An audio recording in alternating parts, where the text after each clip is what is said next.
Hey y'all, Instinct Survival is coming again with another Two Tip Tuesday. This time we're going to have two different ways to make a ladder frame pack frame. Ladder frame pack frame, there we go. Or ladder pack frame, if you will.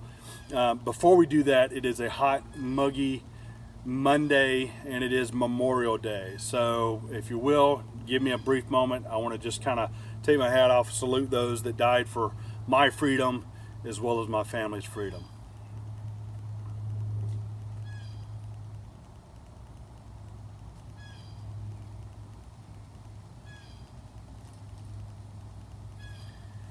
All right, fellas, thanks for that.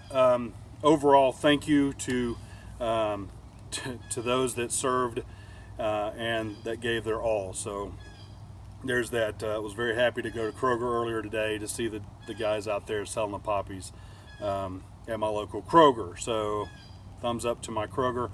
Never fails. They're always out there doing that for Memorial Day. Anyway, enough of that. Otherwise, it starts getting real deep in the heart there. Anyway, what we're going to do is we're going to do two different styles of a ladder pack frame because there's two different methods to do this. I knew of one, learned of another, so I want to be able to show you both. I'm going to put both of them on a single frame rather than using the different wood. But what you're going to need is you're going to need some straight pieces of wood. And most of mine are thumb size or you know, around thumb size. Technically, they're about the size of my middle finger. So I've been told I've got sausage fingers, so middle finger, if you will. You're going to need cordage of some sort. You can use natural, you can use, in this case, we're going to use bank line, and a cutting instrument. Again, you can use a stone, or in our case, we're going to use the Mora Bushcraft Black and or my SAK, always trusty. Anyway, this is just because, again, hot and muggy. So in order to do this, what I want to do is I want to kind of shift the camera. Again, one of our new things for this New Year's worth of Two Tip Tuesday is getting to understand and seeing how this is going to be developed or laid out, and then how to do, so that when you quit watching, you can say, oh, I know how to do this based off of me doing it with Bill. So there's that. So let's go ahead and we're going to shift the camera. In the meantime, for those of you that care, I'm actually trying a new camera case, and we'll find out how that review goes. Right now it seems to be doing well. It's a waterproof case. And one thing you may notice is this small one here. What is this for? I'll explain that as we go through this process. So let's switch the camera and we'll go from there. Well, I got to thinking about it. Before we adjust the camera, you need to get some measurements. Okay, now we don't have a tape measure. Good news is you don't need one. So what you're looking for is you need to have a stick that's going to go from your kidneys to right up above your shoulders. You don't want it too high because it's going to catch on every branch. You don't want it too low because then it's not going to set right and it's going to start pushing down on your back. So basically at my belt, I put it just a little bit lower than my belt because I don't want it catching on my pants or my belt itself. And then right up above my shoulders, probably about another 2 to 3 inches. So if we look at it, it's going to come about this far above my shoulder, maybe a little bit more, but basically that's it. So that's the measurement piece you want to have. The other part is you want to go across your back. So I got to go across my back and I want it sticking out a little bit. And usually what I figure is if I put my hands together, right, and both of my knuckles, both of my first knuckles touch my sides, that's usually good enough for me to get across the back. So just as a by the way, that's how I measure it, and that's how it works, right, as far as that part goes. So now we're going to readjust the camera and we'll go and do it that way. Okay, so I have already gone in and cut a couple of notches in here. Those notches are going to be the lower, middle, and upper, and I'll show you what we're going to do for the upper. Same on the other side. So those two long pieces are going up and down, and I've already cut square notches in there. Now, for those of you that don't know how to cut a square notch, that's okay, because remember we talked about being able to show you.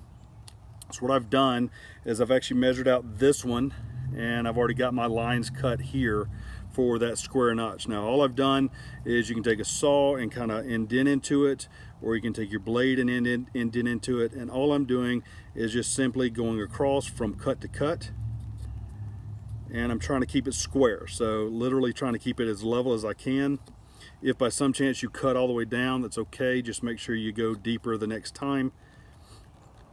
Let's go ahead and do this. Bill, you're not using the Bushcraft Black. It's okay. You'll be all right. I told you this is my other favorite knife. So, all right, I've got it kind of down on one side. You can see it angling. So what I'm going to do is I'm going to turn it around and get it squared up on the other side. I'll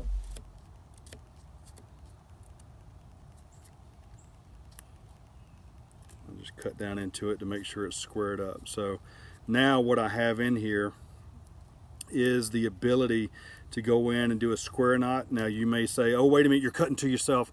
Look at what I'm doing, okay? I've got it braced. I'm only pulling with my hand, and I'm going down. I've got it going down into that notch. So it's a safety cut altogether. I don't want y'all thinking that I'm cutting the wrong way or cutting in a dangerous way that somebody might imitate. All right, so that's that. So now I've got one here. I've got one here.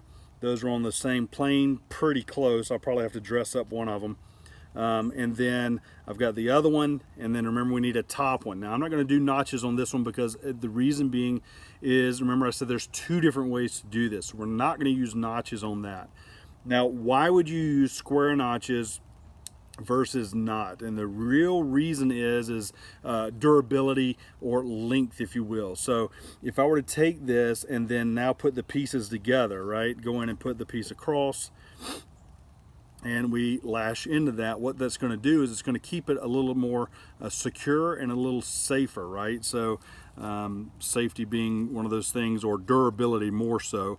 But you see it doesn't move a whole lot as it is. So if I take and lash that into it, it's going to be tighter. If I were to do roll on top of roll, it's going to have a little bit of give to it. And what this does is, if I'm doing it for a long period of time, a lengthy period of time, this short with the squares, with the square notches, are going to last a lot longer. So what we're going to do is we're going to go in and do the square lashing over each one of these, and when we put it together, I'll show you exactly how I did it and what that looks like. Well, that's the way it goes, is you can only try so hard to get things done without noise in the background. So neighbor decided, hey, it's not raining at the moment, I'm going to cut grass. So let's look at what we did. All right, so these are the squares with the square notches. You can see how they tie down into it. Sorry, you can see how they lay down into it, and it works well, right? It just sits down and go. What you don't see in here is you don't see frapping.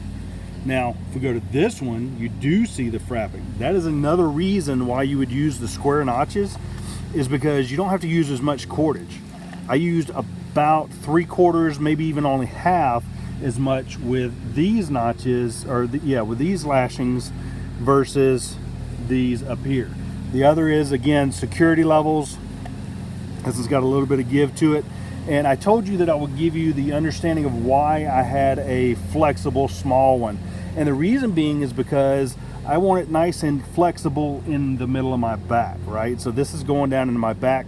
What I'm going to do is I'm going to back out the camera so that you can see how to use it, how to wear it. And I'm going to use mule tape for the attachment, if you will, okay? By the way, for those of you that care, trucker's hitch, went through square lashing, no frapping, and just a square knot at the top. Okay, so that's actually what I did to make it happen. Real secure, don't have to worry about it, good to go. All right, and then for the others that care, it's from a myrtle tree that I was trimming back. So there's that. All right, let me reposition so that you can see how I attach it to myself, if you will, and then we'll go from there. All right, guys, so I'm just taking it and I'm quartering it up, if you will. I've got a long piece. I'm going to take and do a lark's head over the middle. Bring that through. And then what I do is I actually take those pieces and bring them over the outside edge, and I'll explain why when I put it on. Because what happens is that I can take and kind of maneuver it around or whatever, but this helps me to kind of get things straight, so that when I do bring it back behind me, keep in mind this is going to be loaded. I can now bring them to the inside. To the inside. Let's say to the inside. Oh, there we go. To the inside. Drop that down a little bit. And then what I look for are the long pieces on the last one, right? And I take and loop it,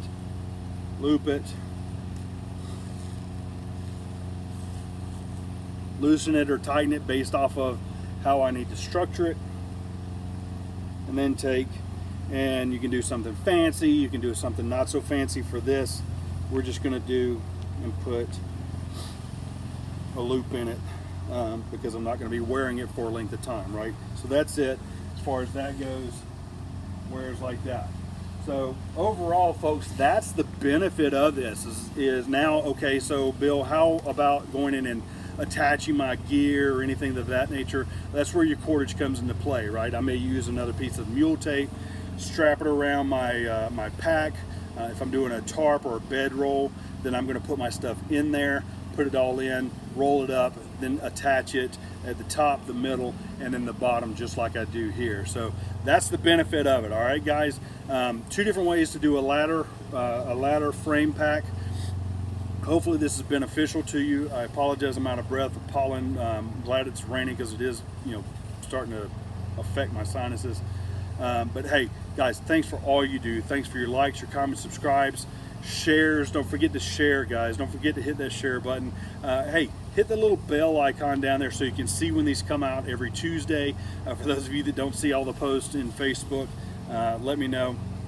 Anything you want to see, anything you want to do. But until then, use your instincts to survive. Hey, thanks for watching, y'all.